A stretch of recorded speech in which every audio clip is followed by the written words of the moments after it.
우리 하나님 말씀 함께 보도록 하겠습니다. 사도행전 17장 16절에서 34절까지의 말씀입니다.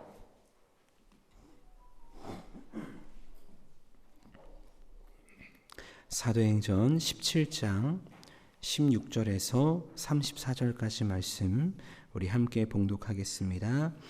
바울이 아덴에서 그들을 기다리다가 그 성에 우상이 가득한 것을 보고 마음에 격분하여 회당에서는 유대인과 경건한 사람들과 또 장터에서는 날마다 만나는 사람들과 변론하니 어떤 에피쿠로스와 스토아 철학자들도 바울과 쟁론할세 어떤 사람은 이르되 이 말쟁이가 무슨 말을 하고자 하느냐 하고 어떤 사람은 이르되 이방신들을 전하는 사람인가 보다 하니 이는 바울이 예수와 부활을 전하기 때문이로라.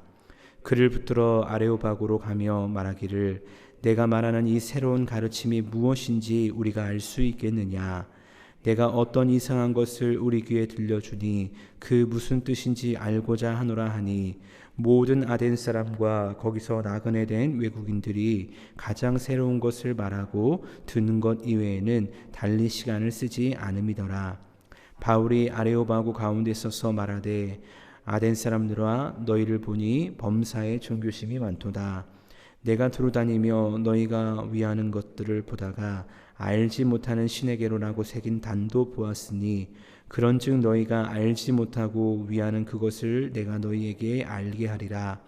우주와 그 가운데 있는 만물을 지으신 하나님께서는 천지의 주제시니 손으로 지은 전에 계시지 아니시고 또 무엇이 부족한 것처럼 사람의 손으로 섬김을 받으시는 것이 아니니 이는 만민에게 생명과 호흡과 만물을 친히 주시는 이심이라. 인류의 모든 족속을 한 혈통으로 만드사 온 땅에 살게 하시고 그들의 연대를 정하시고 거주의 경계를 한정하셨으니 이는 사람으로 혹 하나님을 더듬어 찾아 발견하게 하여 하심이로되 그는 우리 각 사람에게서 멀리 계시지 아니하도다. 우리가 그를 힘입어 살며 기동하며 존재하느니라. 너희 시인 중 어떤 사람들의 말과 같이 우리가 그의 수생이라 하니 이와 같이 하나님의 수생이 되었은즉 하나님을 금이나 은이나 돌에다 사람의 기술과 고안으로 새긴 것들과 같이 여길 것이 아니니라. 알지 못하던 시대에는 하나님이 간과하셨거니와 이제는 어디든지 사람에게 다 명하사 회개하라 하셨으니 이는 정하신 사람으로 하여금 천하를 공의로 심판하실 날을 작정하시고 이에 그를 죽은 자 가운데서 다시 살리신 것으로 모든 사람에게 믿을 만한 증거를 주셨음이라 하니라. 그들이 죽은 자의 부활을 듣고 어떤 사람은 조롱도 하고 어떤 사람은 이 일에 대하여 내 말을 다시 듣겠다 하니 이에 바울이 그들 가운데서 떠나매 몇 사람이 그를 가까이하여 믿으니 그 중에는 아레오바고 관리 디오누시도와 다말이라 하는 여자와 또 다른 사람들도 있었더라. 아멘. 우리 함께 말씀을 나누도록 하겠습니다. 오늘 말씀을 보면 베레아에서 아덴으로 이동한 바울의 사역 이야기가 나오는 것을 보게 되어집니다. 아덴은 현재 그리스의 수도인 아테네로서 지금도 아테네는 유명한 도시죠. 또 유럽 여행 중에 사람들이 꼭 가고 싶어하는 도시 중 하나이기도 합니다. 근데 바울이 사역할 당시에 아덴도 마찬가지였습니다. 웅장한 건축물과 아름다운 예술 작품이 즐비한 아덴의 우아함은 아덴을 방문한 사람들의 마음을 사로잡기에 충분했기 때문입니다.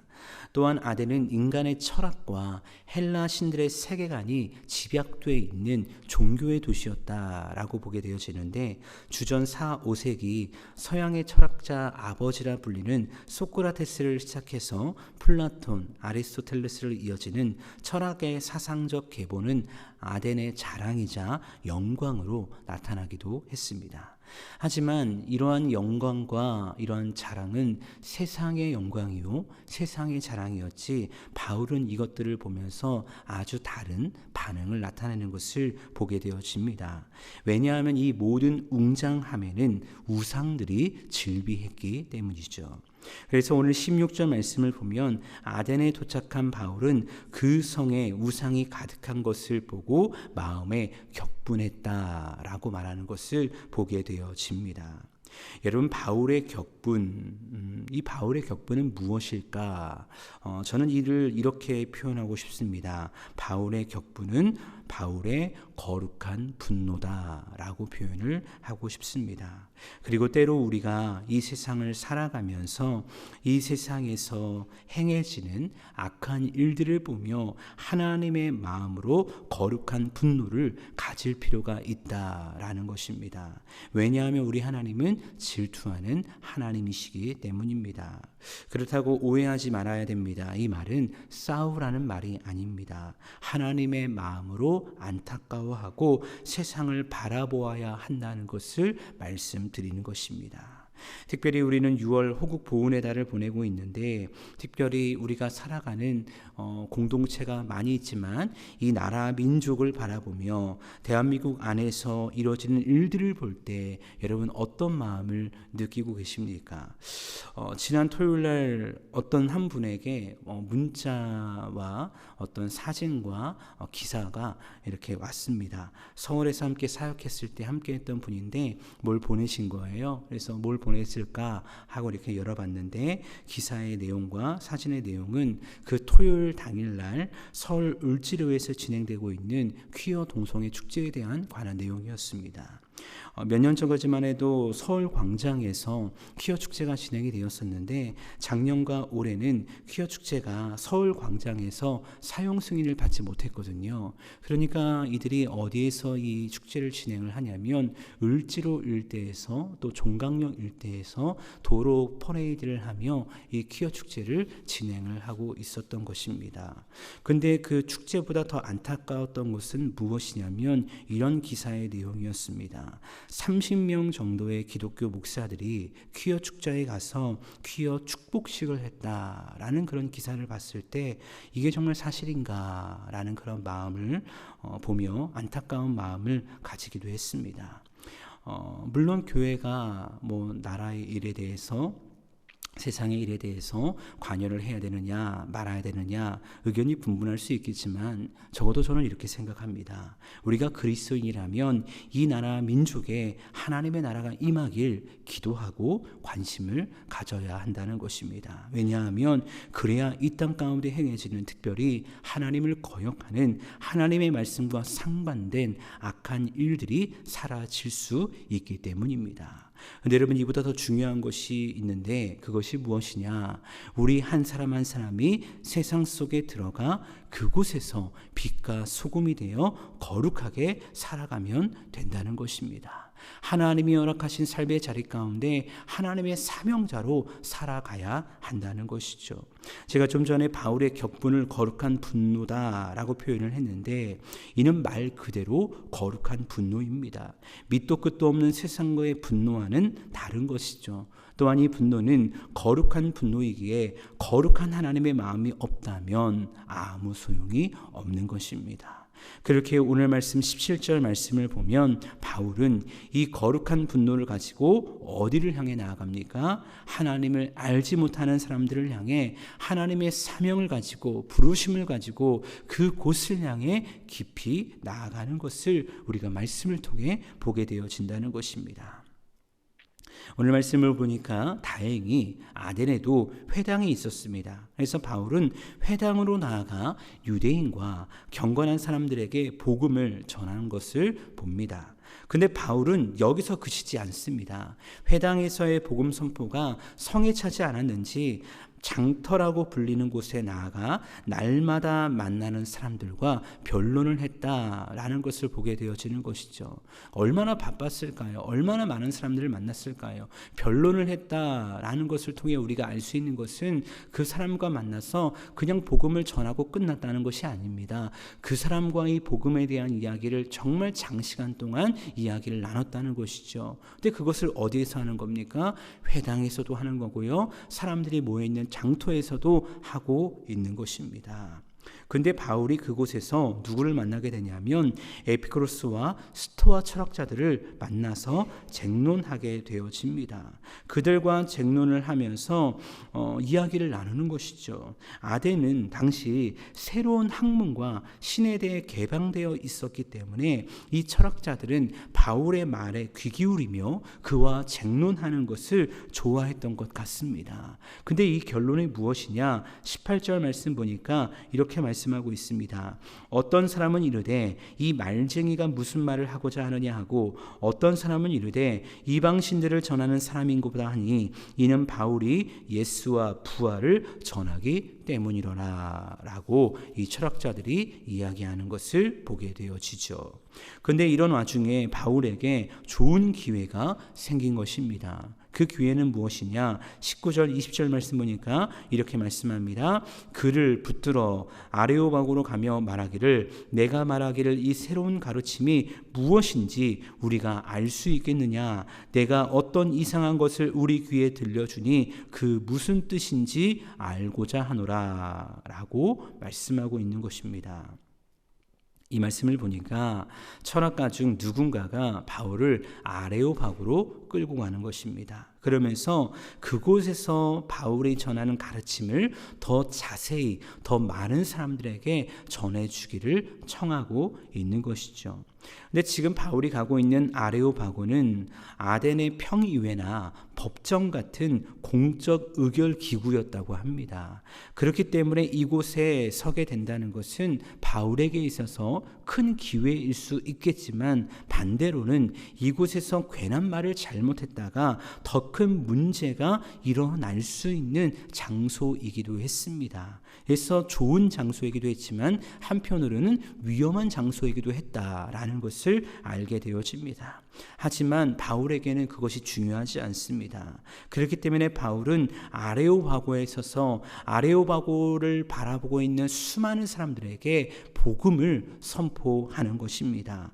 22절에서 31절 말씀까지 말씀을 보면 그 복음의 선포 내용이 기록되어 있는데, 특별히 22절 23절에서 바울은 이들에게 이렇게 복음의 메시지를 시작하는 것입니다. 우리 22절 23절 같은 목소리로 함께 봉독하겠습니다. 시작. 바울이 아레오바고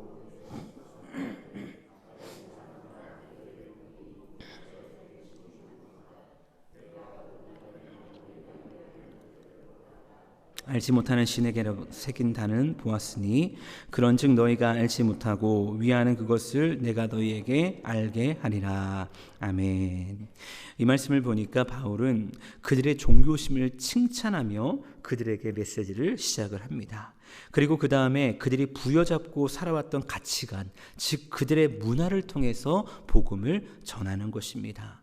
그러니까 복음을 전할 때 중요한 것이 무엇인가라는 것을 우리가 여기서 깨닫게 되는데, 내 생각과 내 가치관에서 복음을 전하는 것이 아니라 그들의 문화와 그들의 가치관 속에서 어떻게 하면 이 복음을 알아들을 수 있을까라고 고민하면서 복음을 전하는 것이죠. 바울의 이야기인즉 내가 아덴을 다녀보니 알지 못하는 신이라고 쓰여있는 단을 보았다는 것입니다. 그리고 내가 지금 너희에게 너희가 알지 못하는 그 신, 그러나 진짜 신인 하나님에 대한 이야기를 너희에게 알려주겠다라고 말하는 것이죠. 그렇게 바울은 이들에게 하나님이 누구인지 소개를 하고 있는데, 24절과 25절 말씀을 보면 하나님은 만물의 주제시며 창조주이심을 선포합니다.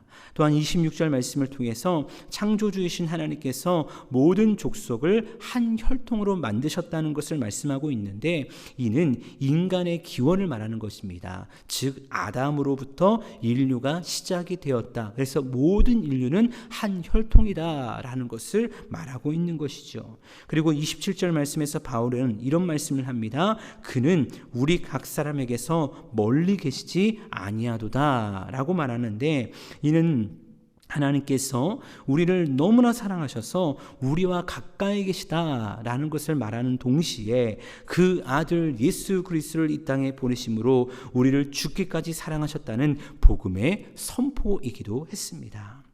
근데 문제는 이런 말들이 당시 철학자들의 주장과는 정반대되는 주장이었다는 것입니다. 왜냐하면 당시 아덴에 있던 철학자들은 그들이 생각하는 신은 자신들의 삶에 전혀 관심이 없는 분으로 여겼기 때문입니다. 또한 바울은 30절 31절을 통해서 부활에 대한 메시지를 그들이 들을 수 있는 메시지로 표현하고 있는데, 이 또한 당시 철학자들은 죽은 자가 다시 사는 일은 일어나지 않는다라고 믿었기 때문에 바울의 이 메시지에 대해서 부정적으로 반응할 수밖에 없었다는 것입니다. 그렇게 아레오바고에서의 바울의 복음 선포 이후에 사람들의 반응이 어땠을까요? 32절 말씀 보니까 그 반응이 이렇게 표현됩니다. 그들이 죽은 자의 부활을 듣고 어떤 사람은 조롱도 하고 어떤 사람은 이 일에 대하여 내 말을 다시 듣겠다 하니 라고 말씀합니다. 대다수의 사람들이 바울의 말을 조롱하고 믿지 않는 것입니다. 물론 소수의 사람들이 반응했다, 내 말을 다시 듣겠다라고 이야기하지만 이 반응은요, 학문적인 쟁론을 하기 위한 반응이었지 내가 믿겠다라고 하는 그런 반응은 아니었던 것 같습니다.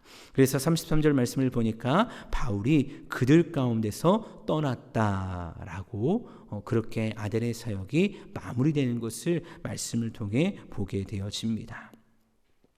여러분, 우리는 이번 주간 말씀을 묵상하면서 바울의 2차 전도 여행 행선지를 둘러보고 있습니다. 특별히 하나님의 부르심 가운데 마게도냐로 건너온 바울 일행은 빌립보에서 루디아를 만났고 데살로니가에서 야손을 만났습니다. 그리고 베레아에서는요, 간절한 마음으로 말씀을 받고 상고하는 너그러운 사람들을 만났습니다. 그래서 바울이 가는 곳곳마다 복음이 선포될 때 말씀을 통한 복음의 역사가 놀랍게 일어났음을 우리가 이번 주 말씀을 묵상하면서 보게 되었습니다. 근데 오늘 말씀에 나오는 아덴, 이 아덴은 어떠합니까? 어찌 보면 바울의 아덴 사역은 실패한 것처럼 보일 수 있습니다. 하지만 여러분, 선교에 성공과 실패가 있을까요? 사람들이 모여들고 회심자가 많으면 성공이고 사람들이 모여들지 않고 회심자가 적으면 실패일까요? 아니요, 절대로 그렇지 않습니다. 그렇게 우리가 해야 할 일은 때를 얻든지 못 얻든지 예수 그리스도의 복음을 선포하는 것입니다. 왜냐하면 복음의 열매는 하나님께서 그분의 때에 맺게 하시기 때문입니다. 특별히 저는 남산교회 안에서 전도부를 담당하고 있습니다.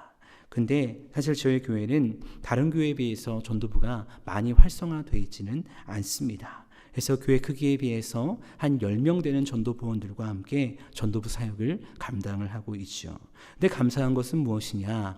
전도부장님과 전도부원들이 연합하여서 시간을 정하여서 때로는 창원대학교로, 때로는 용지호수로, 때로는 정우상과로 이렇게 복음을 전하러 나아가는 것입니다. 그리고 매월 마지막 주 수요일에는 교회 앞에서 화분을 나눠주면서 1대1로 사람들에게 복음 전도를 하는 시간을 갖는 것입니다. 근데 복음을 전하는 전도부원들에게 어떤 확신들이 있는지 아십니까? 우리는 우리의 할 일을 했기에 이제는 하나님이 하나님의 일을 하신다는 확신이 있는 것입니다. 왜냐하면 이 영혼 구원이야말로 정말 하나님이 원하시는 일이기 때문입니다. 어제도 우리 사랑제자반 제자 훈련생들과 함안에 있는 사촌교회를 방문하여서 이제 127년 된 순교자를 통해서 세워진 귀한 교회인데 그 교회에 가서 하루의 일정을 보내고 왔습니다. 그리고 그 일정 가운데 어떤 일정이 있었냐면 그 사촌과 신촌이란 지역에 흩어져서 복음 팔찌를 통해서 복음을 전하는 그런 시간을 갖고 돌아오곤 했습니다. 그러면서 전도하고 돌아와서 각자가 가지고 있는 간증들을 나누며 그 지역을 위해서 기도하며 나아가는 그런 시간을 갖고는 했죠. 근데 저희들에게 동일한 마음이 있는 것입니다. 하나님, 우리는 우리의 일을 했기 때문에 이제는 하나님의 일들을 이 지역 가운데 이루어 주옵소서라고 기도하고 돌아왔다는 것입니다. 사실 오늘 말씀을 묵상하면서 바울도 그러지 않았을까라고 생각하게 되어집니다. 어찌 보면 아덴에서의 전도사역, 바울에게 있어서 정말 힘들고 어려운 경험이었을 것입니다. 하지만 바울에게 후회는 없었을 것입니다. 왜냐하면 바울은 주어진 자리에서 정말 최선을 다했거든요. 오늘 말씀을 통해 보았듯이 회당에서도 복음을 전했고 장터에 가서도 복음을 전했고 아레오바고에 가서도 복음을 전했습니다. 바울이 할 수 있는 최선의 노력을 다 한 것입니다. 그렇기 때문에 후회가 없었을 것입니다. 바울은 고린도전서 3장 6절 7절에서 이러한 고백을 하죠. 나는 심었고 아볼로는 물을 주었으되 오직 하나님께서 자라나게 하셨나니 그런즉 심는 이나 물 주는 이나 아무것도 아니로되 오직 자라게 하시는 이는 하나님뿐이니라 라고 말씀하고 있습니다.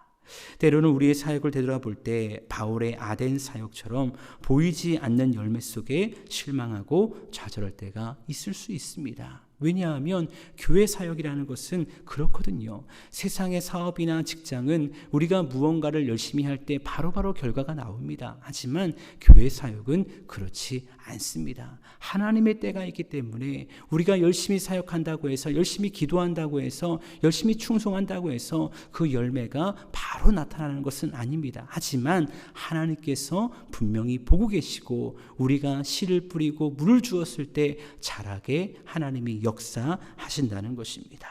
그렇게 여러분 기억하시기 바랍니다. 여러분이 말씀 안에서, 믿음 안에서 여러분이 있는 팀과 부서와 사역의 현장 가운데 무언가를 뿌리고 있다면 오늘 새벽에도 여러분 개인을 위해, 가정을 위해, 교회를 위해, 나라, 민족을 위해 기도의 씨앗을 뿌리고 있다면 하나님께서는 분명히 그 열매가 자라나도록 역사하실 것입니다. 우리는 알지 못하지만 하나님이 일하실 것입니다. 그렇게 그 주님을 바라보며 우리의 삶의 자리 가운데, 우리가 복음을 전하는 그 사명의 자리 가운데 날마다 주와 동행하며 복음의 증인되어지는 저와 여러분 모두가 될 수 있기를 간절히 주님의 이름으로 축원합니다.